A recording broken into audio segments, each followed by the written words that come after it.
Hello everybody, Chucking into 1000 and Pulling for Duty, welcoming you back to more Xenoblade Chronicles Definitive Edition.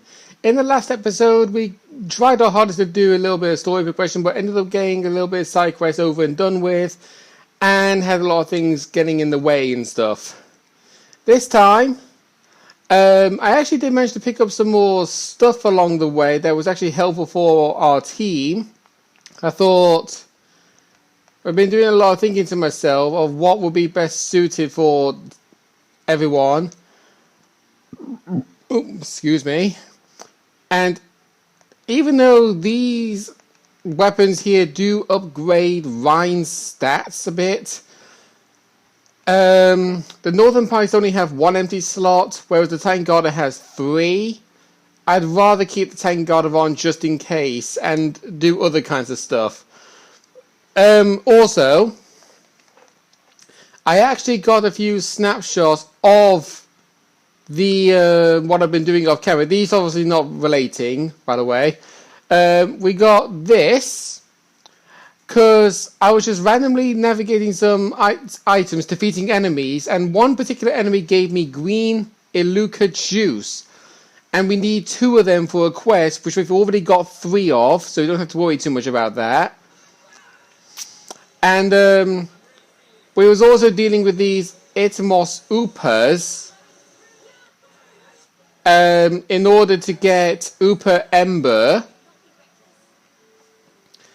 But there was also a icon down here which was an ancient document, which I believe is under a story quest that we have yet to even accept.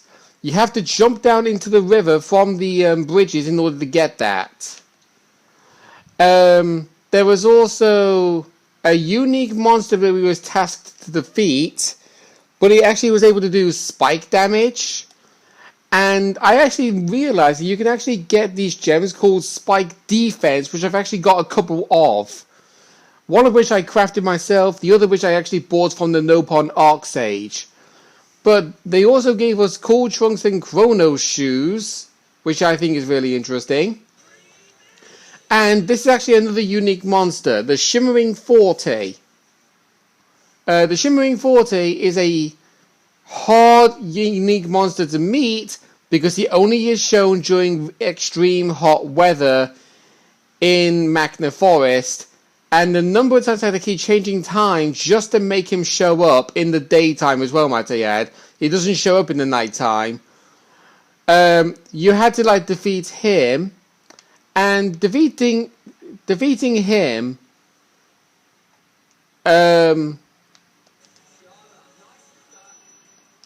gives you that much. Nothing more, but it's good nonetheless. And also, there was another unique monster of the Elder Gragus. I found him accidentally when trying to grab some items, and he actually gives you an all-seeing eye, which you need for a quest, Panther Cap, a glass rod, which is another item to give to Melia, and a firing hammer. And with all of that sorted out, I can actually delete these all now. And let's get back into this. Starting with, here are the chrono shoes. I actually start off with Spike Defense 3 by default, which is actually really good to have. And I also had a little bit of a debate in thinking about Melia of having a Protect Staff or the Glass Rod. This is how much the Glass Rod does. It does lower her block rate by 2%, but look at everything else that's raised. It also has a unique Ox Core of Days Up 2, so we may as well equip that to her.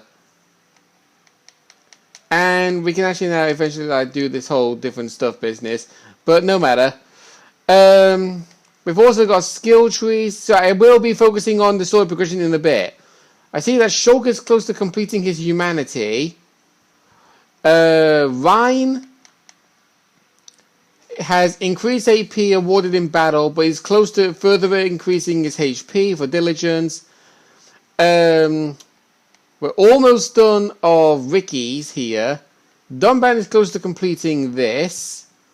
Charlotte has managed to get increased ether when HP is at half, and is now under the reduce of cooldown of reduces the duration of cooldown. And Melia, currently with increases HP received from healing R's, HP restored by using water type R's, and increases chance of finding rare crystals from deposits. As soon as we got these two sorted out, we can move on to Honesty. And we've also got Arts unlocked, Rhine is unlocked. I didn't actually see what it was. I think it was Anchor Chain.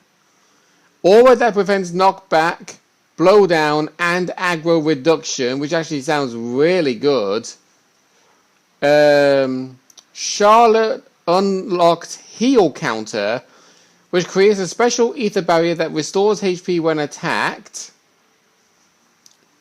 Which actually does sound pretty good. It definitely sounds better than... well... Let's see.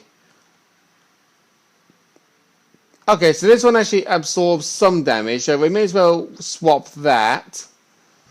And Melee has Summon Copy. Resummon the last summoned elemental.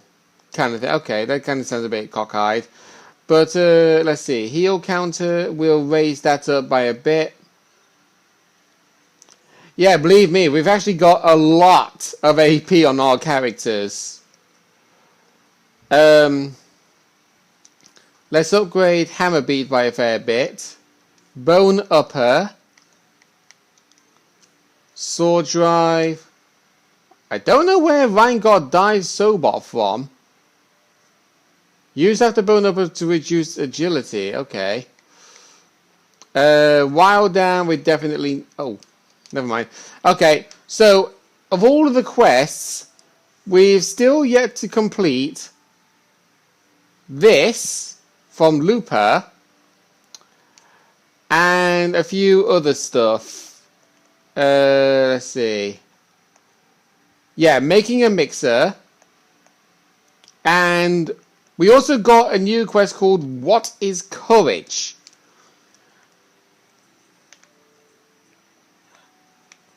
So, oh, and also, I actually did manage to discover a new warp point. There's not Ricky's house. Here, the Chief's residence.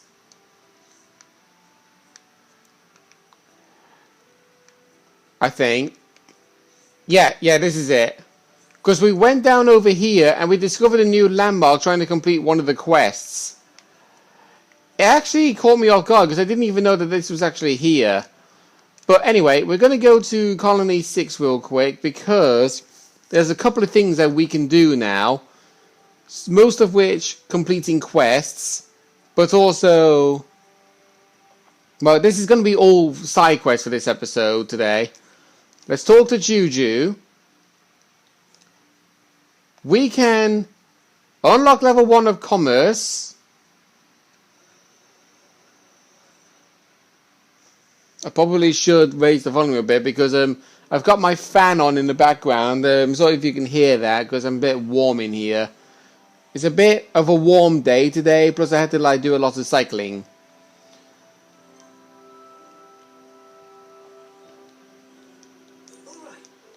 Yeah, we're not done yet. We now get nature.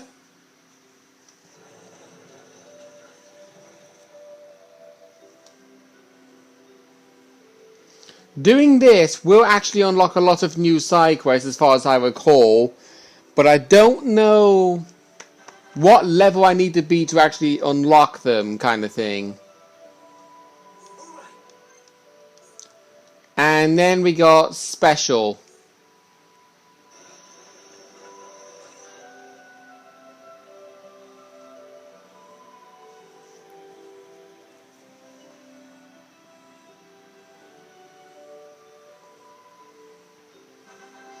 Special level increased by 1. An assembly hall has been built. You can now get collectibles there.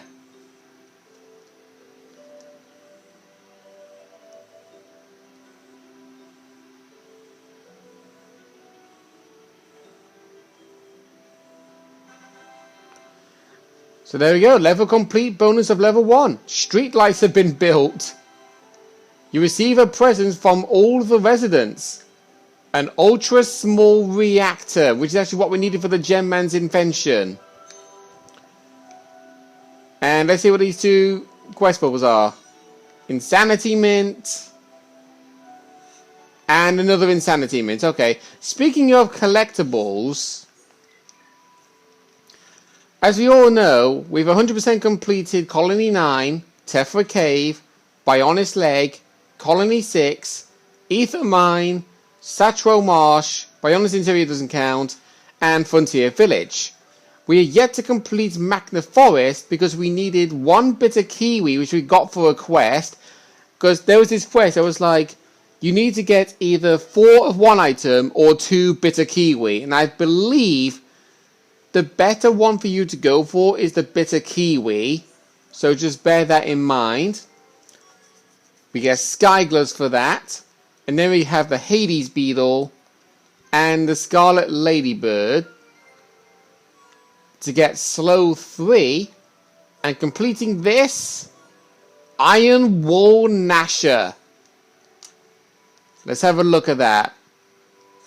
Oops. Iron Wall Gnasher. Oh, jeez, that is not good. It raises auto attack max, but it decreases everything else. Yeah. Not ideal for me. Right, away. No. I want to change the time. Thank you. I want to change the time to pretty much 8 in the morning. Because we got to give something to Satata, who is over here.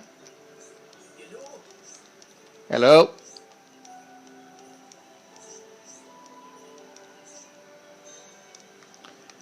And quest updates is we've got to go back to the Frontier Cabin. But before I do that, there's actually a couple of other things I want to do. First and foremost, I want to activate this and warp. Oh, I'm pressing the wrong button. I want to warp all the way back to Colony 9 of the Gem Man stall.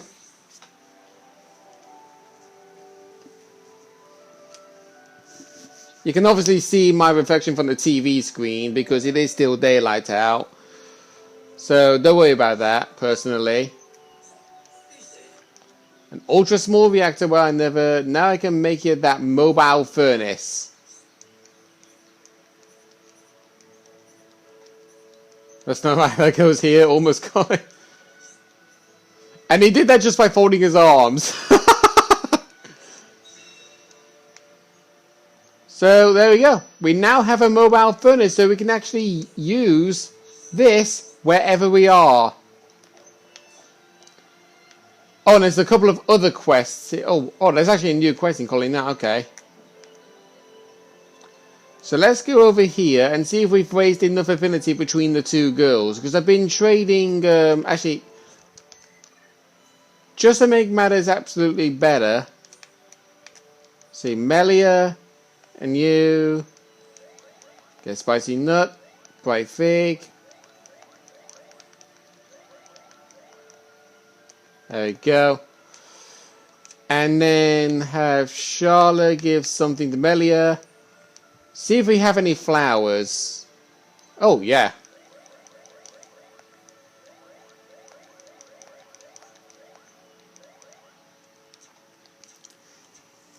There you go. That should do good enough.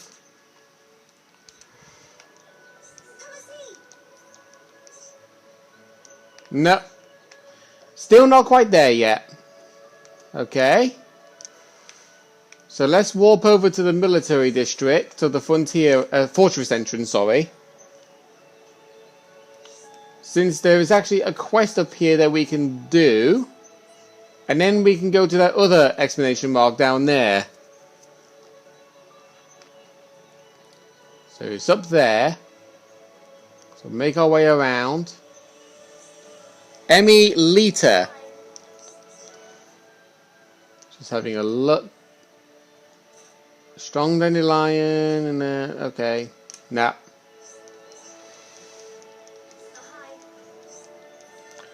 People have started noticing all the things you've done, and now you're eligible to take the Lieutenant Colonel test.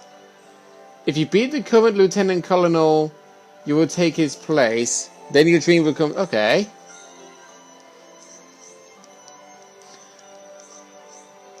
Still too early to celebrate, haven't won yet. Oh, hello.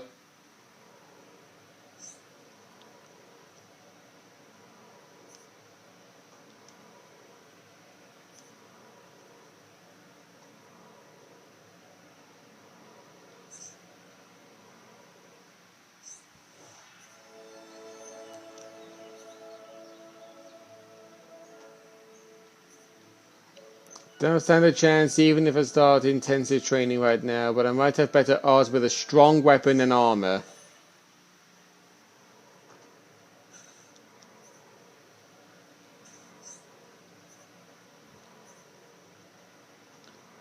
A poison-coated sword. Oh, okay. I'm going to have to do some research on this.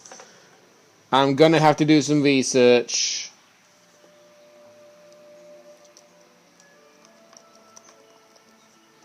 Let's see. Xenoblade Chronicles of Interview. I'm going to have to look up what this name of this quest is. Because whenever there's like a split path, one path is the good path, the other one is not. A young captain's challenge.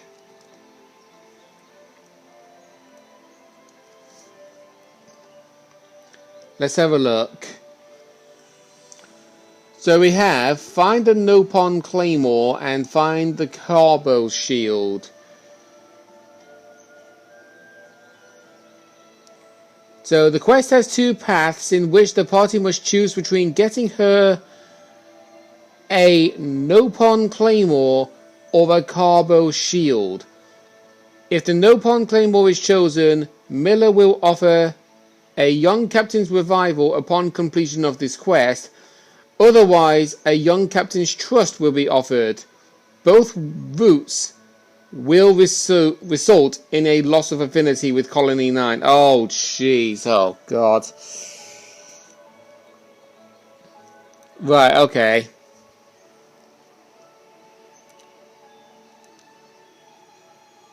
So, Route A, talk to a Nopon merchant at Satoru's statues in Satro Marsh. After the events of Mechonis Core, he will move to the Nopon merchant camp, but the objective details do not change. Collect 4 pieces of bunny ascent wood, trade with Bokoko, if you want those. Return to the Nopon merchant to receive the Nopon Claymore, and return to Emilita, or find a Carbo Shield. Hint, storage area north of the Colony 6 main entrance. So it says here, a Nopon Claymore route, she takes the test but wins in a dishonorable fashion, or holding the Carbo Shield, she takes the test but fails miserably. Right, okay. I don't want anybody to win something in a dishonorable way. So, I think the best thing for me to do is to go for the Carbo Shield.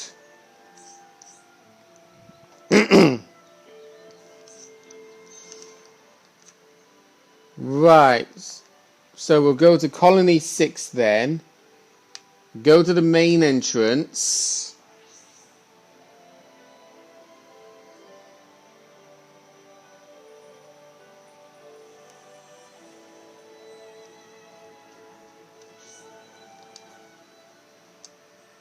Right, okay. So it says it's over here. Carbo Shield, Carbo Shield. I'll probably turn the volume down a little bit. I don't want to be like... Oh, maybe a little bit more. There we go. There you go. Carbo shield. I honestly do want to do what's right for her, but to be honest,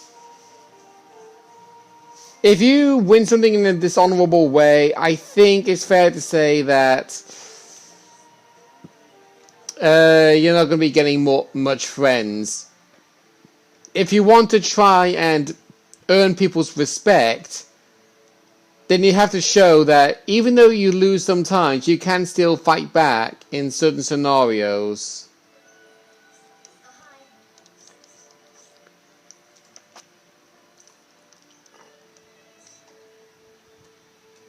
Sorry about this, Emmy, but it's the right thing to do.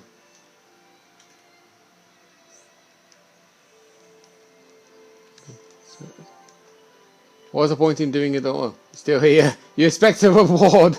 I don't want to see your faces. Go away. I don't care where. Fine, then I'll go. Jeez.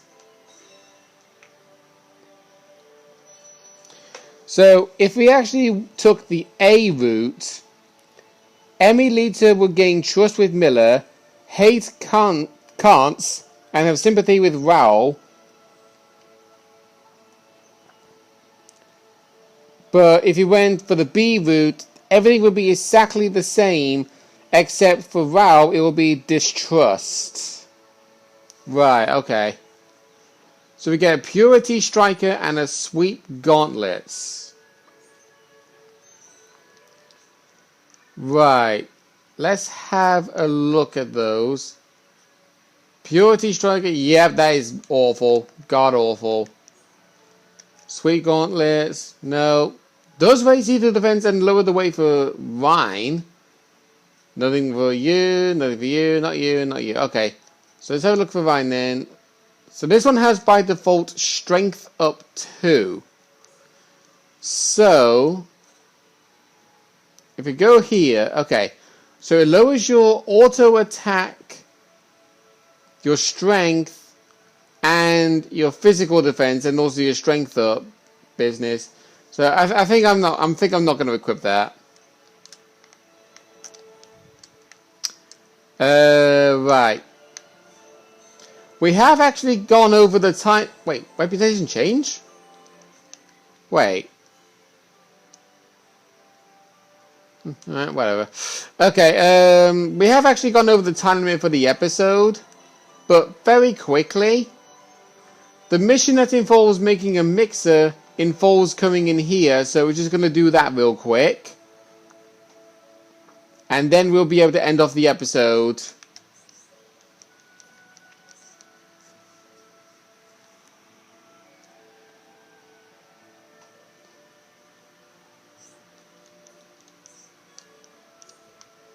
There we go. So obviously we didn't really get to complete a lot of quests, but to be fair, this one we have to go back to Frontier Cavern. This one I have to go back to Frontier Cavern. These two are both in Restoration of Colony 6. So we got for the restoration. We aren't able to do this for a long time, because the location of where you find the Divine Rock, there is only one path up it, and that's past the immovable Gonzales. And I have no way of knowing how to get past that. Whereas Rest in Peace, cast the mushroom cap from where the panoramic view of the Great Magna Falls can be seen. I haven't done that yet, and there's a good reason why. There is What is Courage, where we have to defeat either an elegant Marin or a hungry wolf. I will look into that to see which is the best route for me, because I didn't really read too much into it at the time. But when they come into that, I'm going to end things off for this episode. We are going to be doing more side quests in the next episode, so if you are not happy about that, I'm sorry, there's nothing else I can do, because I'm not actually going to be 100% completing this game. I just want to complete these quests for the money and the experience, because it will help me for the long run. So see you guys then.